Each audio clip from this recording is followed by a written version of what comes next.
منکر بن جائے. یہی تو جنگ ہے حسین ابن علی کی یزید سے. یزید دین کا منکر بن چکا تھا.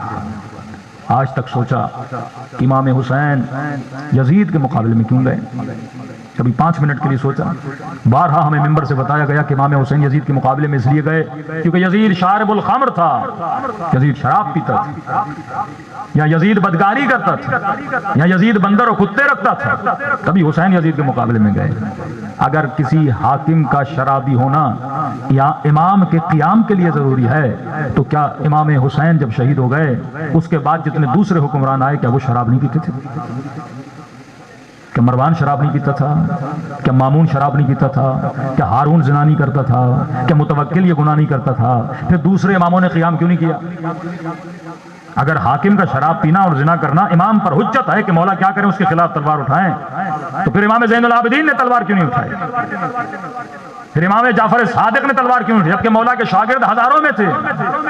پھر امام رضا نے تلوار کیوں نہیں اٹھائی؟ پھر دوسرے اماموں نے تلوار کیوں نہیں اٹھائی؟ مسئلہ یزید کے شراب کا نہیں تھا. دوسری چیز، اگر مولا کو پتا تھا مثلا یہ شراب پیتا میں اس کے مقابلے میں جاؤں گا، جب حسین کو پتا بھی تھا کہ میں کربلا جاؤں گا شہید کر دیا جاؤں گا، تو مولا کی شہادت کے بعد تو یزید اور مضبوط ہو جاتا نا. میں دشمن کا مقابلہ کروں یا دشمن کے سامنے جا کے قتل ہو جاؤں، کون سی چیز بہتر ہے؟ عبید اللہ نے کہا مولا حسین آپ رہیے مدینے میں، لوگوں کو جمع کریے، جب بہت بڑا لشکر بن جائے پھر یزید کے مقابلے میں جائیے. امام نہیں روکے. تیسری بات، اگر امام حسین کو یزید کا مقابلہ کرنا تھا ماؤں بہنوں کو کیوں لے کر گئے؟ بات سمجھ میں آتی ہے؟ بچوں کو لے کر گئے. عبید اللہ ابن عباس نے کہا حسین تجھے جانا ہے تو چلے جاؤ، بیٹیوں کو کیوں لے کر جا رہے ہو؟ گھر والوں کو کیوں لے کر جا رہے ہو؟ جبکہ پتا بھی ہے کہ یزید آپ کو قتل کر دے گا. چوتھی چیز، کیا یزید کو علم نہیں تھا کہ حسین میری بیعت نہیں کریں گے؟ پھر حسین سے بیعت کیوں لے رہے تھے؟ اصلاً یزید کو ضرورت کیا تھی امام حسین سے بیعت لیتا؟ کبھی سوچا؟ بیعت تو وہ لے جسے حکومت بنانی ہو، جسے ووٹ آف کانفیڈنس بولتے ہیں آپ، چلو اپنی لینگویج میں بات کر دیں. ایک وزیر اعظم کے پاس ووٹ نہیں ہے، اسے ایک ووٹ کی ضرورت ہے، وہ اس ووٹ کے لیے پوری کوشش کرتا ہے ایک ووٹ مل جائے تاکہ میرا تخت بچ جائے. یزید کے لیے تو یہ بھی نہیں تھا نا. اس کا باپ مرنے سے پہلے لوگوں سے ووٹ لے چکا تھا. بصرے والوں سے بیعت لی، مکے والوں سے بیعت لی، میں یزید کی بیعت لے رہا ہوں. امیر شام کے جانے کے بعد یزید تخت پہ بیٹھ چکا تھا، اس کی حکومت مضبوط تھی، اسے کیسے خطرہ تھا؟ یہ تو نہیں تھا نا کہ امام حسین بیعت کرتے تو یزید حاکم بنتا اور حسین بیعت نہ کرتے تو یزید حاکم نہ بنتا. ایسا بھی نہیں تھا. وہ حاکم تھا، اس کے پاس فوج بھی تھی، لشکر بھی تھا، حکومتیں بھی تھیں. چلو ایک دو جگہوں پہ اس کا قبضہ نہیں تھا، وہ بھی ہو چکا. ابن زیاد چلا گیا کوفے میں، کوفہ پکڑ لیا، بصرہ پکڑ لیا، تمام تر بلاد اسلامی میں یزید کی حکومت تھی. پھر مولا حسین سے بیعت لینے کی ضد کیسی؟ جبکہ امام حسین کو پتا بھی ہے کہ میں بیعت نہیں کروں گا، اور یزید کو بول دیا گیا تھا کہ یزید حسین کبھی تیری بیعت نہیں کرے گا. بڑے بڑوں نے بولا تھا یزید حسین سے بیعت نہ لینا، پھر ضد کیسی؟ مجھے حسین سے بیعت لینی ہے جبکہ حکومت مضبوط ہے. چھٹی چیز یہ ہے، چلو دشمنی حسین سے تھی، مولا حسین کو مار دیتا، مار دیا، لیکن مارنے کے بعد لاشوں کو پامال کیوں کیا؟ بھائی آپ کا دشمن ہے، آپ نے مار کیا، دشمن ختم ہو گیا، توہین کی ضرورت کیا پڑی؟ جبکہ پتا بھی ہے یہ نبی کا نواسا ہے. مارا، پامال کیا. چلو دشمنی حسین سے تھی، اس کی بہنوں کو اسیر کیوں کیا؟ بچوں کو اسیر کیوں کیا؟ دشمنی حسین سے آئے، پھر سروں کو نوک کے نیزہ پہ رکھے، بازاروں میں گھمایا کیوں گیا؟ کیا بے وقوف تھا یزید؟ کوئی یہ سمجھے؟ کیا اسے پتا نہیں تھا جب لوگوں کو پتا چلے گا یہ نبی کے نواسے ہیں عوام کا ریئیکشن کیا ہوگا؟ کوئی ہے جو اپنے پاؤں پہ کلہاڑی مارے اپنی حکومت کو کمزور کرے؟ اچھی خاصی اس کی حکومت چل رہی تھی، چلو مولا کو قتل کر دیتا، بیچ سے حسین ہٹ گئے، یزید اپنی حکومت کرتا. اسیر بنانا، سروں کو نو کے نیزہ پہ رکھنا، بیبیوں کو اسیر کرنا، ہاتھوں میں زنجیریں پہنانا، بچیوں کو مارنا. یہاں تک روایت میں لکھا ہے جس کجاوے پہ بی بی زینب سوار تھی، جس اونٹ پہ بی بی زینب سوار تھی، اس اونٹ کی گردن میں عباس کے سر کو باندھنا. دنیا بولے مولانا یزید بے وقوف تھا، بے وقوف نہیں تھا. ابن زیاد جیسے بندے کو حاکم لگانا، زیاد کا باپ 25 سال حکومت کر چکا تھا، عرب کا سیاس ترین بندہ. کیا اس کی ٹیم کو آپ کمزور سمجھتے ہیں؟ خود یزید کے باپ نے کتنی حکومت کی کہ اس کے مشاور، اس کے ایڈوائزر کو اتنے کمزور لوگ تھے. 25 سال حکومتوں کا تجربہ رکھنے والے حسین کے مقابلے میں آئے. کیا یہ حرکتیں ایسے ہی ہو رہی تھیں یا کوئی سوچی سمجھی سازش تھی کہ سر کاٹا جائے، لاشوں کو پامال کیا جائے؟ یہاں تک ملتا ہے جب شام کی بازار میں آئے تو اہل بیت کے سروں کو زمینوں پہ پھینکا گیا. بچے بے حرمتی کرتے رہے ان سروں کے ساتھ. کبھی زمین پہ پھینکتے تھے، پھر نو کے نیزے کی انیوں سے سروں کو مارتے تھے. کہ میرے مولا سجاد فرماتے ایک ایسا مقام آیا کہ جب انہوں نے سروں کو مارنا شروع کیا تو 4 سالہ بچی یہ منظر دیکھ رہی تھی اور چیخ چیخ کے بول رہی تھی میرے بابا کو نہ مارو. کہتے ہیں یہ دوسرا مقام تھا جہاں پہ مولا حسین کی کٹی ہوئی گردن سے آواز آئی کہ ملعون مارنا ہے مارو، پر بیٹی کے سامنے نہ مارے.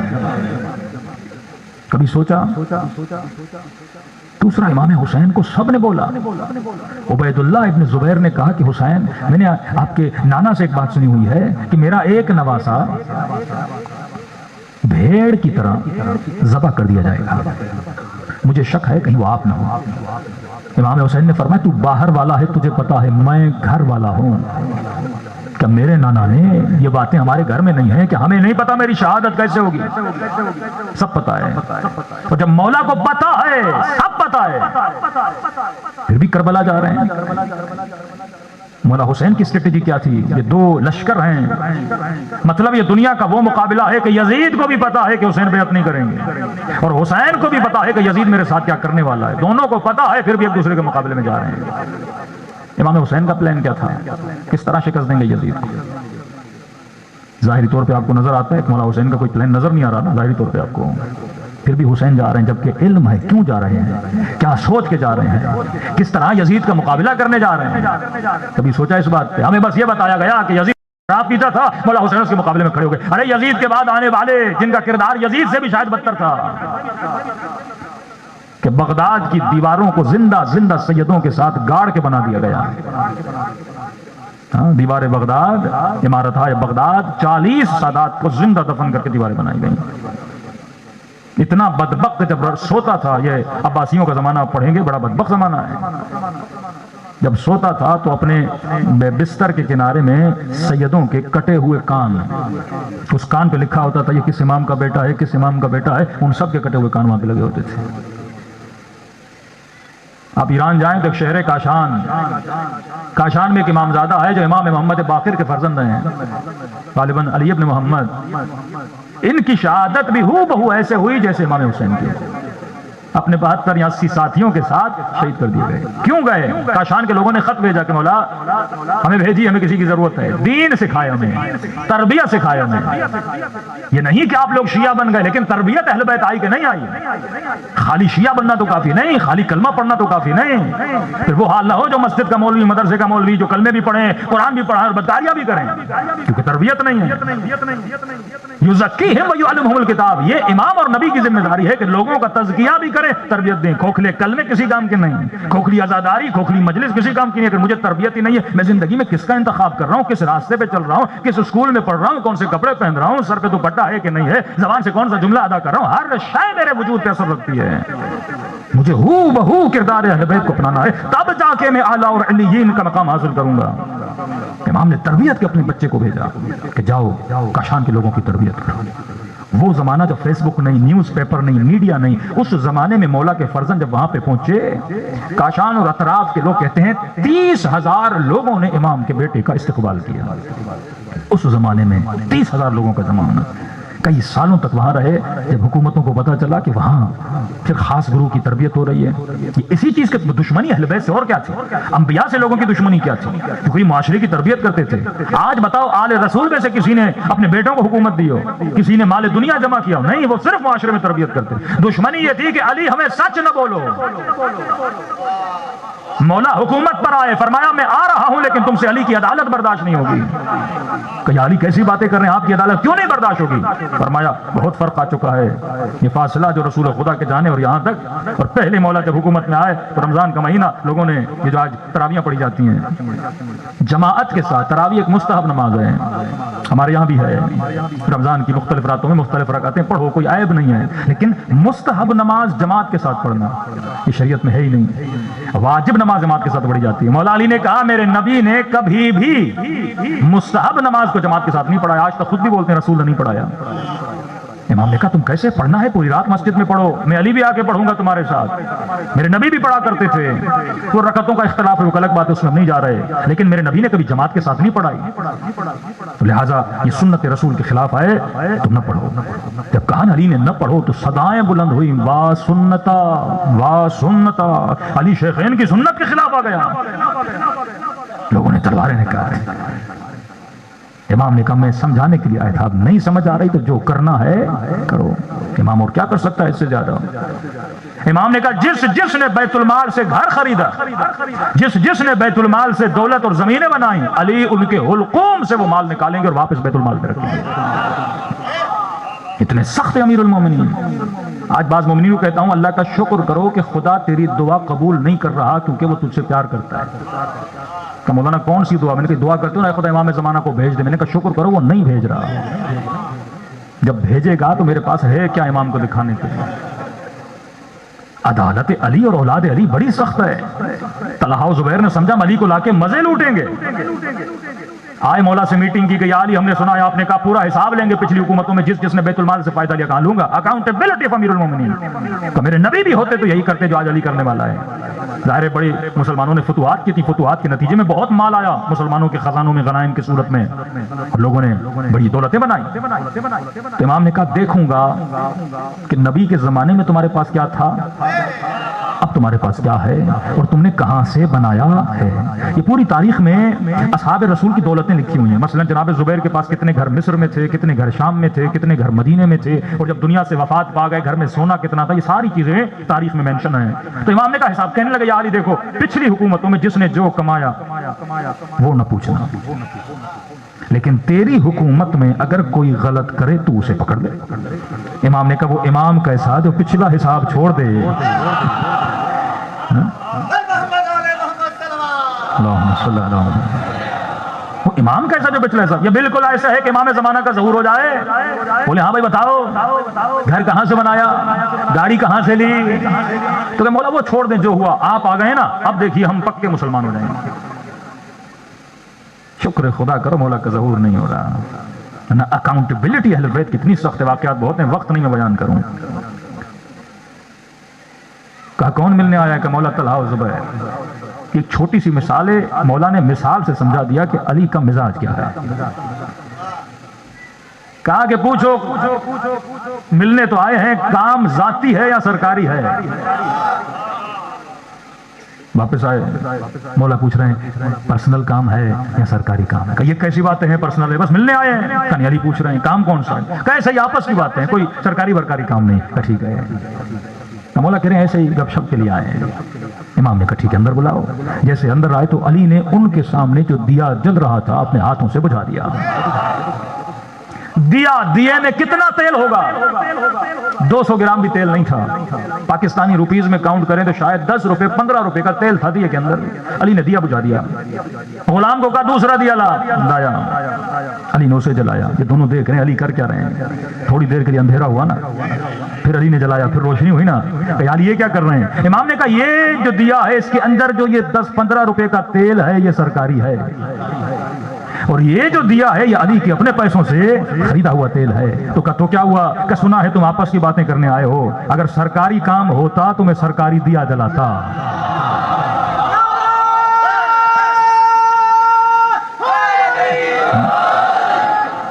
یہ سختی امیر المومنین کہ خدا علی سے پوچھے گا، علی بیت المال کا پیسہ تم نے آپس کی گپ شپ میں لگا دیا۔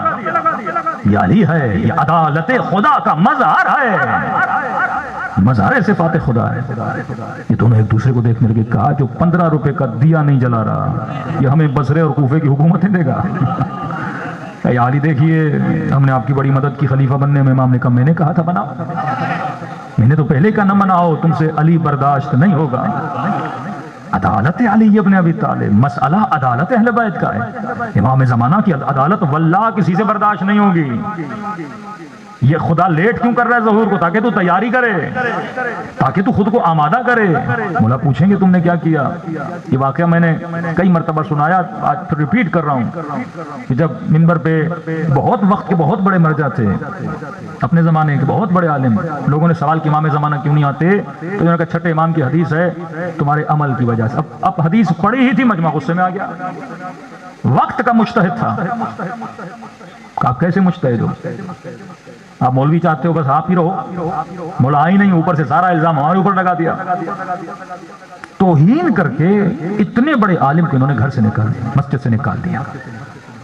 مسجد کا متولی اتنے غصے میں آیا, اس نے کہا یہ محبین اہل بیت, شیعیان اہل بیت پہ الزام لگا رہا ہے, ہماری وجہ سے نہیں آ رہا, یہ تو اب شیعہ ہی نہیں رہا, مرتد ہے, کافر ہے, آج کے بعد ہم اس مولوی کو نہیں مانیں گے.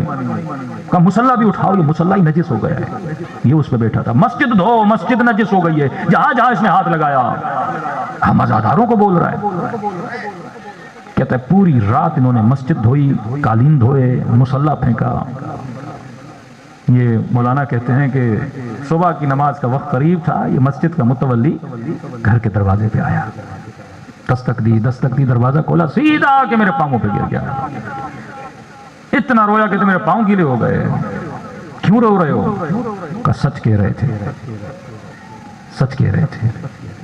کہا اتنی تبدیلی اور انقلاب تیرے اندر کیسے آیا؟ کہا بڑا تھکا ہوا تھا, آپ کو مسجد کے نکالنے کے بعد مسلح پھینکے, قالین دھوئے, دیواریں دھوئیں. یہ مولوی نجس ہے جو ہماری توہین کر رہا ہے, کر رہا, تھکا ہوا ٹوٹا ہوا گھر گیا, کرسی پہ بیٹھا, آنکھ لگ گئی. آنکھ لگی تو دیکھتا ہوں خواب کے عالم میں امام کا ظہور ہو گیا ہے. خلاصہ بیان کر رہا ہوں, مولا کا ظہور ہو گیا, اور جس طرح کرسی پہ لیٹا ہوا ہوں, امام زمانہ کو اپنے گھر کے اندر پاتا ہوں. مولا کا استقبال کیا, ملنا چاہا. امام نے کہا بعد میں ملنا, لیکن پہلے کچھ کام کر لیں. اب تمنا ہے مولا سے ملوں, عشق امام. جی مولا حکم فرمائیے. امام نے کہا یہ جتنی تمہاری دولت ہے نا, یہ ساری جا کے فلاں شہر میں فلاں بندہ ہے اسے دے دے. مولا کیوں؟ پیسہ میرا, مال میرا, دولت میری. کہ نہیں تیرا نہیں ہے. مولا کس کا ہے؟ کہ تیرے باپ نے اپنے دوست کے ساتھ فراڈ کیا تھا, اس پیسے سے اس نے کام کیا, اس کام سے یہ آج تیرے پاس ساری دولت ہے. تو اصل میں تیری تو نہیں نا, جا کے اس کے بیٹے کو واپس دے. فراڈ والی دولت تھی. ہمیں تو پتا ہے نا کس کا مال تھا, حق کو حقدار تک پہنچا دے. کہتا میں نے دوڑا گیا, جو کچھ ہو سکتا تھا میں نے اس کو جا کے دیا. پھر واپس آئے, مولا آپ سے ملنا. امام نے کہا رک, یہ جو گھر تو نے بنایا ہے یہ قبضے کی زمین پہ بنایا ہے. یہ مسائل تھے. امام نے قصہ سنایا, چپ ہو گیا. امام نے کہا یہ گھر بھی دے دے. کہتے مولا اب اس وقت کہاں جاؤں؟ کہ بس یہ واجب ہے, اس وقت گھر تیرا نہیں ہے, قبضے کا ہے. نہ یہاں نماز ہوگی نہ یہاں عبادت ہوگی. میں نے دے دیا. بیوی بچوں کو نکال کے باہر بٹھایا. میں نے کہا تھوڑی دیر بیٹھو, کوئی بندوبست کرتا ہوں تم لوگوں کے لیے. پھر دوڑا آیا, مولا اب مل سکتا ہوں آپ سے. امام نے کہا بیوی کو طلاق دے. مولا بیوی کو کیوں طلاق دوں؟ کہ یہ تیری رضائی بہن ہے. کیا مطلب؟ جب تو چھوٹا تھا تو نے اس کی ماں کا دودھ پیا تھا, تجھے پتا نہیں تھا. بڑے ہو گئے, پہلے ہوتا تھا اکثر ہمسائے میں ماں کا دودھ خشک ہو جاتا تھا, بندہ کسی عورت کے دودھ پی لیتا تھا. کہ تجھے پتا نہیں, دور ہو گئے, جب تک پتا نہیں تھا نکاح صحیح تھا. اب میں نے بتا دیا ہے تو نکاح رہا ہی نہیں, بلکہ تیری بہن ہے. کہا اتنا مشکل تھا میرے لیے بیوی کو کہ اپنے گھر چلی جاؤ. امام نے کہا تمہیں صحیح سالم تمہارے گھر تک پہنچاؤں, کیونکہ ہمارا رشتہ اب میاں بیوی والا نہیں ہے. پہنچا دیا. اب دوڑا آیا, مولا اب ملوں. کہ اپنا بیٹا لا, میں اسے سزائے موت دینا چاہتا ہوں. کہا جوان بیٹا. مولا کیوں؟ کہ تیرے بیٹے نے وہ گناہ کیا ہے جس کی سزا موت کی ہے, تجھے پتا نہیں تھا. حد شرعی جاری کروں. کل میں نے کہا نا زنا محسنہ, کتنے لوگ ان گناہوں میں مبتلا ہیں. لواطکاریاں, بدکاریاں, ہم جنس پرستی لوگوں سے چھپی ہوئی ہیں, امام سے تو نہیں چھپی ہوئی نا. ایسے گناہ جس کی اسلام میں 2-3 گناہ ہیں جس کی سزا سیدھی موت ہے, اور دونوں گناہ بدکاری سے ریلیٹڈ ہیں. لا میں سزائے موت دوں گا. کہا بیوی دی، گھر دیا، پیسہ دیا، بیٹا کون قربان کرے؟ کہتا مجھے غصہ آ گیا. میں نے کہا کہیں سے امام لگتے ہی نہیں ہو، جب سے آئے ہو مجھے نقصان دیے جا رہے ہو. کبھی کہتے ہو گھر دو، کبھی کہتے ہو بیوی کو طلاق دو، کبھی کہتے ہو بیٹے کو مارنا ہے. میں نے کہا امام تو دور، آپ تو مجھے سید بھی نہیں لگتے. جب ذات کی باری آتی ہے نا، حب ذات جب انسان کے اندر اتنی بڑھ جائے وہ اپنے مولا کے مقابلے میں بھی کھڑا ہو جاتا ہے. امام نے کہا زبیر زبیر بنا بیٹے کی محبت میں، حکومت کی محبت میں، حسد میں. یہ لوگ کیوں اہل بیت کے مقابلے میں آتے تھے؟ کیا علی کا اخلاق برا تھا؟ کہ کسی کے ساتھ ستم و ظلم کیا تھا اہل بیت علیہ السلام؟ حسین جیسے امام کو قتل کر دیا جائے. کہتا یہ کہا، امام کھڑے ہوئے، آنکھوں میں آنسو آئے. کہا تم اس سید کو کہہ رہے تھے ہم کیوں نہیں آتے؟ جب تو اپنا بیٹا مجھ پہ قربان نہیں کر سکتا تو تجھے حق نہیں تو میرے ظہور کے لیے دعا کرے. کہ بس اتنا بولا، میری آنکھیں کھول گئیں. تو امام حسین جیسا امام کربلا جا رہا ہے. فلسفہ حسین سمجھو، مسئلہ یزید کا شراب پینا نہیں تھا. حسین یزید کے مقابلے میں کیوں گئے؟ وہ فکر، یزید کا پلان، یزید کی سوچ، یزید کی شاعری سے پتہ چلے گی. یزید برملا منبر پہ جاتا تھا، کہتا تھا کہ لا وحی نزل، نہ کوئی وحی آئی، نہ کوئی نبی آیا، نہ کوئی جنت و جہنم ہے. یہ وہ ڈھونگ ہے جو بنو ہاشم نے رچایا ہوا ہے. یزید نہ خدا کو مانتا تھا نہ نبی کو مانتا تھا. کہتا تھا کوئی وحی نہیں، کوئی نہیں، یہ بنو ہاشم جو سید ہے نا، یہ ان کا ڈھونگ ہے، یہ قرآن ان کا بنایا ہوا، کوئی جبرائیل نہیں ہے. اس لیے حسین یزید کے مقابلے میں گئے کیونکہ یزید منکر دین تھا. اب سمجھتے ہو نا، شاہ اصل حسین، بادشاہ دی اصل حسین، دی پناہ. یزید کا مسئلہ نہیں تھا، یزید دین کی جڑوں کو کاٹنا چاہتا تھا. پہلا پلان یزید کا. اب دین کی جڑیں کاٹنے کے لیے حسین کی بیعت کیوں لے رہا ہے؟ کیونکہ حسین کی بیعت کا لینا ضروری ہے. اگر مولا حسین یزید کی بیعت کر لیتے اور پھر یزید اہل کوفہ اور اہل بصرہ کو بولتا کوئی خدا نہیں، کوئی محمد نہیں، کوئی وحی نہیں، کوئی قرآن نہیں، لوگ بولتے بدبخت جھوٹ کیوں بول رہا ہے؟ بولتا جس کا انکار کر رہا ہوں اسی کے گھرانے کے نواسے نے میری بیعت کر دی ہے. ایمان کمزور ہوتا کہ نہیں؟ یہ نہیں کہ سارے لوگ کافر بن جاتے، لیکن ایک بڑا حصہ کافر بن جاتا، دین کا منکر بن جاتا. دوسرا پلان یزید کا، اگر حسین بیعت نہیں کرے گا حسین کو قتل کروں گا. اب قتل حسین سے یزید کیسے کامیاب ہوتا؟ مولا حسین کو اگر مار دے تو یزید کیسے کام کرنا؟ نہیں، قتل حسین سے نہیں.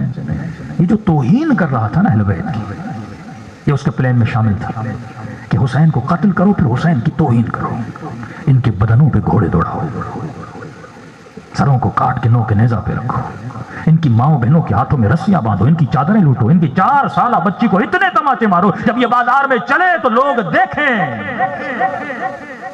رات کو نہیں، دن کو بازاروں میں لاؤ. کیوں؟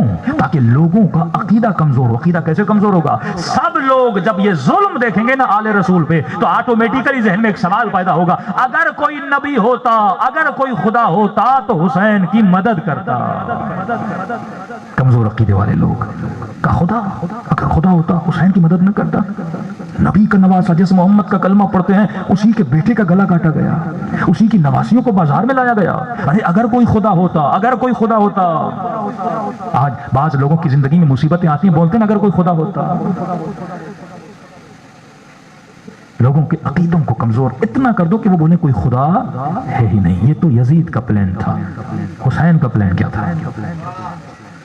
انبیاء، اولیاء، ائمہ، ان کے اصول قرآن کے ساتھ جڑے ہوتے ہیں. وہ اصول یہ ہے ان اللہ مع الصابرین، خدا کن کے ساتھ ہے؟ صبر کرنے والوں کے ساتھ ہے.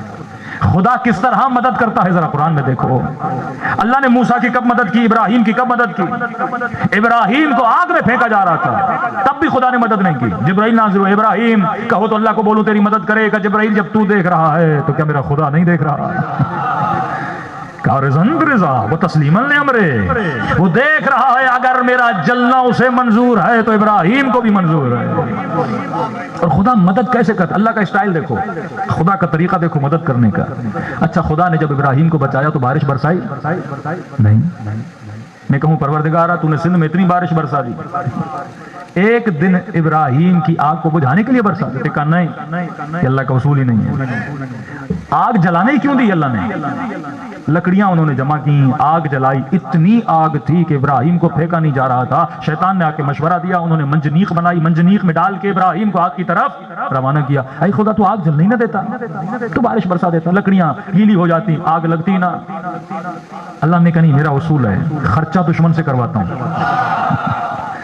بڑی اللہ کی عجیب ٹیکنیک ہے، خرچہ دشمن سے کرواؤں گا، انرجی دشمن کی لگے گی، بندے دشمن کے ہوں گے، مجمع دشمن لگائے گا، لیکن جیتوں گا تو میں۔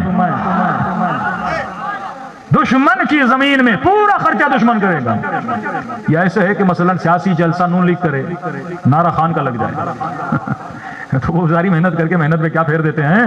پانی۔ یہ اللہ کی ٹیکنیک ہے، خرچہ دشمن سے کرواؤں گا، سب کچھ دشمن سے کرواؤں گا، پوری گیم وہ تیار کرے گا اور سوچے گا وہ جیتے گا۔ اللہ نے جب ابراہیم کو آگ میں پھینکا گیا تو کہا یا نارو کونی بردن و سلاما، یہ بھی نہیں کہا آگ بجھ جاؤ، کہا تو جلتے رہنا پر ابراہیم کو نہ جلانا۔ اتنا مجمع کھڑا کیا اور اس مجمع دیکھ رہا تھا اور جلتی ہوئی آگ سے ابراہیم صحیح سالم باہر آ گئے۔ اسی وقت خدا نے بازی کو پلٹ دیا۔ موسیٰ کا قصہ قرآن کہتا ہے کہ حضرت موسیٰ ڈرے ہوئے تھے کہ خدایا اب میں کیا کروں؟ مجمع دشمن نے لگایا، جادوگر فرعون نے بلائے۔ اللہ کی ٹیکنیک ہے، وہ دشمن کو کھلی چھوٹ دیتا ہے، کہتا تو جتنا زور لگا سکتا ہے لگا، اور پھر دیکھ میں کیا کرتا ہوں۔ اللہ کو تو زور لگانے کی بھی ضرورت نہیں ہے نا۔ کتنا زور لگایا 500-400 سالہ حکومتوں نے کہ علی کے چاہنے والے کو ختم کیا جائے، بم کے ذریعے، گولی کے ذریعے، پابندیوں کے ذریعے، FIRوں کے ذریعے، لیکن آج تک دشمن علی والوں کو روک سکا؟ اللہ کہتا زور لگا۔ صدام کو بولا تو جتنا زور لگا سکتا ہے لگا، پھر دیکھ میں کیا کرتا ہوں۔ آج اربعین کو دیکھو، ملینز لوگ کربلا جا رہے ہیں نا۔ ایک پالیسی دشمن کی، سارے جادوگروں کو بلایا، پریشان حضرت موسیٰ کہ اللہ نے کہا گھبراؤ نہیں، انہوں نے رسیوں سے سانپ بنائے ہیں، تو ایک لکڑی پھینک لے۔ ایک آسان سارے اژدہا کو کیا کر دیا؟ اژدہا بن کے سانپوں کو کھا لیا۔ اب کربلا میں بھی اللہ کی ٹیکنیک دیکھیے۔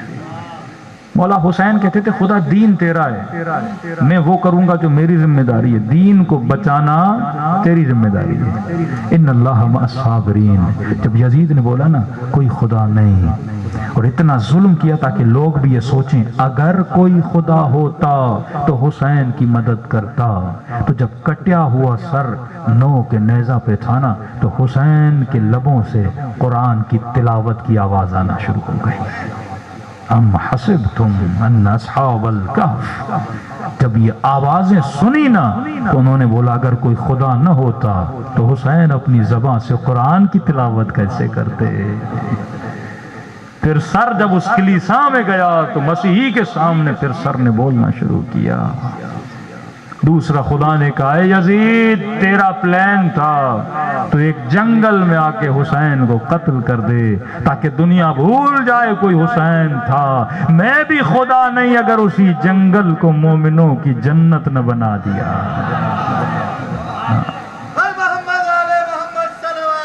اللہم صلی علی محمد۔ تو عزیزو یہ جنگ دین ہے، بقاء دین۔ اپنی جانوں کو قربان کرو پر دین پہ کمپرومائز نہ کرنا۔ آخرت بچتی ہے جب تیرا دین بچتا ہے۔ زندگی تب کامیابی کی زندگی ہے جب دین کی راہوں پہ چلے۔ یہ خاتون کے